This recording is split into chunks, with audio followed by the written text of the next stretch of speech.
warahmatullahi wabarakatuh. Di sini saya akan menjelaskan bagaimana layanan berdiferensiasi dalam bimbingan konseling. Pertama, saya akan menjelaskan tentang diferensiasi konten pada layanan bimbingan konseling. Kita tahu bahwa dalam layanan bimbingan konseling kita menggunakan asesmen sebelum kita memberikan layanan kepada anak-anak. Nah, di sini saya menggunakan cara yang lebih efektif dengan cara memberikan polling yang sudah mencakup beberapa bidang layanan dengan menggunakan polling di WA. Nah, contohnya seperti ini. Di sini kita bisa lihat bahwa anak-anak terdapat pilihan-pilihan yang sudah mereka pilih, ada pilihan terbanyak, kemudian ada pilihan yang lebih sedikit dan yang paling sedikit. Dari situ kita bisa membedakan bagaimana cara kita dalam memberikan layanan.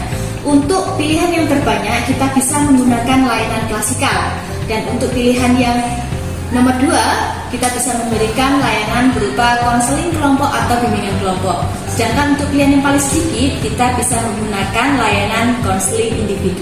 Kedua adalah diferensiasi proses. Seperti video yang akan saya tampilkan, di sini saya akan menunjukkan perbedaan proses antara konseling kelompok dengan bimbingan kelompok. Jika dalam konseling kelompok kita akan lebih membahas tentang masalah siswa, meskipun masalahnya sama, akan tetapi penyebabnya bisa saja berbeda-beda.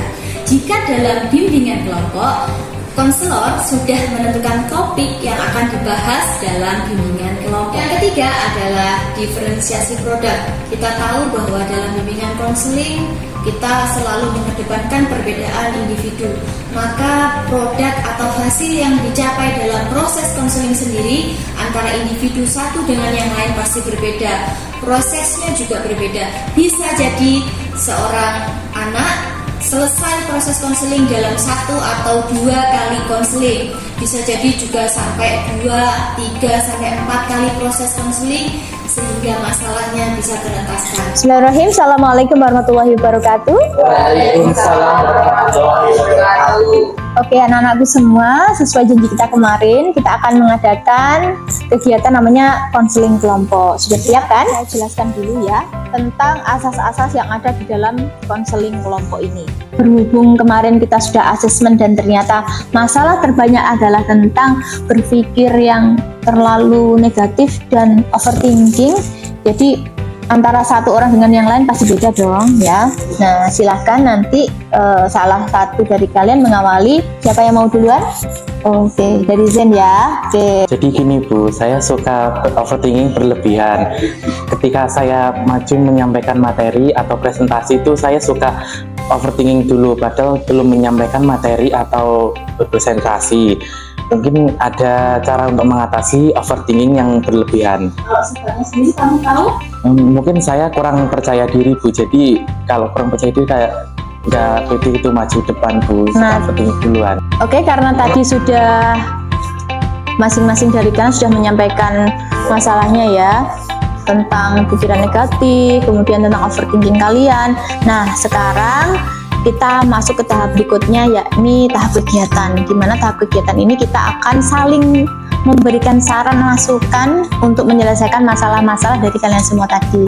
Oke, bisa kita mulai dari sini ya. Zen tadi menurut saya Zen kurang persiapan seperti latihan-latihan untuk presentasi, menyiapkan kata-kata yang akan disampaikan untuk presentasi. Oke, terima kasih.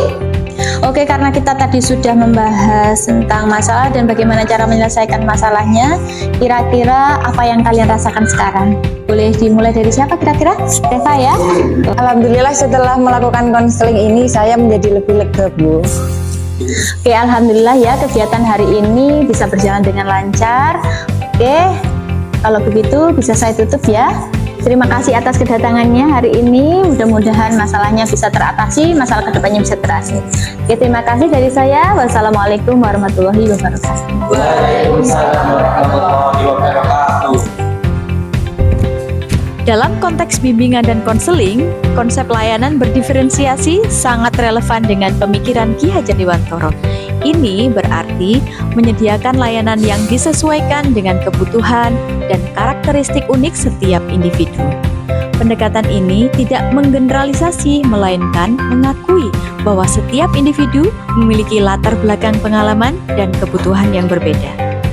Kesimpulannya, layanan berdiferensiasi dalam bimbingan konseling mengadaptasi pendekatan Ki Hajar Dewantara dalam pendidikan, di mana penting untuk memberikan perhatian khusus pada keunikan dan kebutuhan setiap individu dalam proses bimbingan dan konseling. Hal ini dapat meningkatkan efektivitas layanan dengan memastikan bahwa setiap individu mendapatkan dukungan yang sesuai dengan kondisi dan tujuan mereka masing-masing.